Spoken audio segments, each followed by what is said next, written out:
The Bible is the most historically accurate book ever penned. Hundreds of ancient discoveries verify its accuracy, and here's a list of 9 of those. Number 1, the Pilate inscription. In 1961, in an Italian-sponsored dig in Caesarea, archaeologists uncovered a stone that had a Latin inscription on it that said Pontius Pilatus, prefect of Judea. That Pilate is mentioned in the gospel accounts on several occasions. You read in John 19:29, Pilate then went out to them and said, "What accusation do you bring against this man?"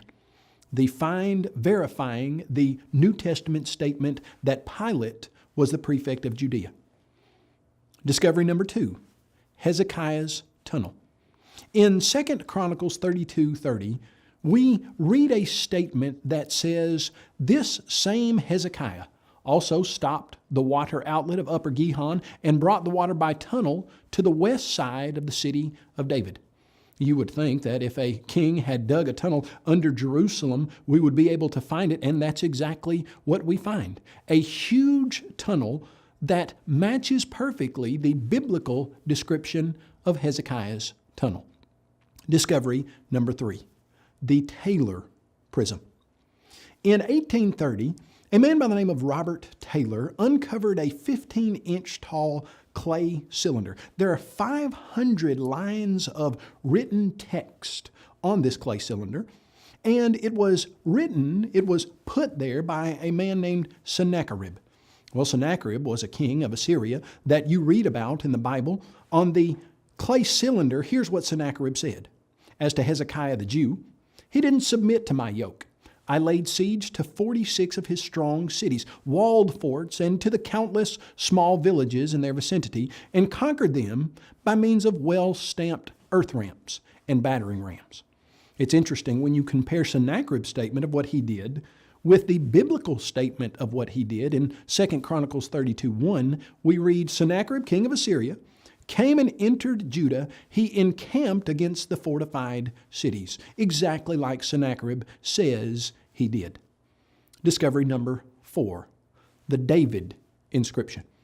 For many years, people said that David was a figment of the Israelite imagination because no archaeological finds had been discovered that verified his existence. And yet, in 1993, in Tel Dan, there was a man who was working named Abraham Byron who discovered a stone, and on that stone was the inscription of an Israelite king from the house of David. The Bible uses that very designation in 1 Kings 12, verse 19. The David inscription validated the biblical text. Number 5, the Moabite stone. Found in 1868, it's a black basalt stone that measures about 3.5 feet high, 2 feet wide. On that stone, Mesha, the king of Moab, cut lines of text in about 850 BC. Mesha mentions that Omri was the king of Israel who had oppressed Moab, but then Mesha says he saw his desire upon Omri's son and upon his house. The Mesha stone cites Omri as the king of Israel, just as 1 Kings 16, 21 through 28 indicates. Furthermore, it mentions Omri's son, Ahab, in close connection with the Moabites, just as 2 Kings 3, 4 through 6 does. In addition, both the Steel and 2 Kings 3, 4 through 6 list Mesha as the king of Moab, and it further names the Israelite tribe of Gad and the Israelite God Yahweh. Another validation of the biblical accuracy. Number 6, the Nazareth house. In 2008, a skeptic named Rene Salm wrote a book that he claimed destroyed Christianity once and for all. He said that Jesus could not have existed because there was no town of Nazareth in the first century.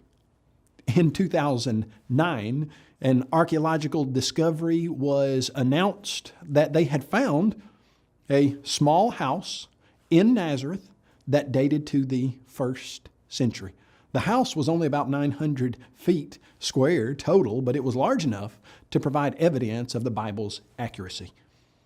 Number 7, the Cyrus cylinder.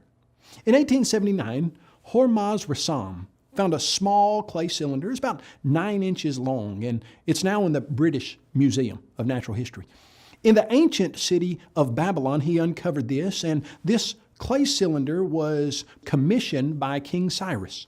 And it had an inscription on it about his victory over the city of Babylon and his policy toward the nations he had captured. And the text said, "I returned to these sacred cities on the other side of the Tigris, the sanctuaries of which have been in ruins for a long time, the images which used to live therein, and established for them permanent sanctuaries." The policy, often hailed as Cyrus's Declaration of Human Rights, coincides perfectly with the biblical account of the ruler's actions, in which Cyrus decreed that the temple in Jerusalem would be rebuilt and that all the exiled Israelites who wished to join in the venture had his permission and blessings to do so. You'd read that in Ezra chapter 1, verses 1 through 11. This little 9-inch long clay cylinder stands as impressive testimony that validates the biblical accuracy. Number 8, the discovery of the Pool of Siloam. In 2004, a majestic stepped entrance to the Pool of Siloam was uncovered in the area known as the City of David. In John chapter 9, verse 7, we read that Jesus said to a blind man, "Go wash in the Pool of Siloam," which is translated sent. So he went and washed and came back seeing. Validation once again of the biblical accuracy.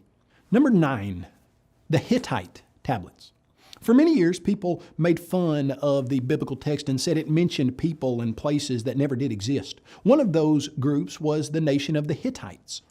But in 1906, Hugo Winkler was doing some excavation in the Turkish city of Baghdad Koy. There he uncovered 10,000 clay tablets that documented the history of the Hittite nation, and they discovered that that area was the capital of the Hittite nation.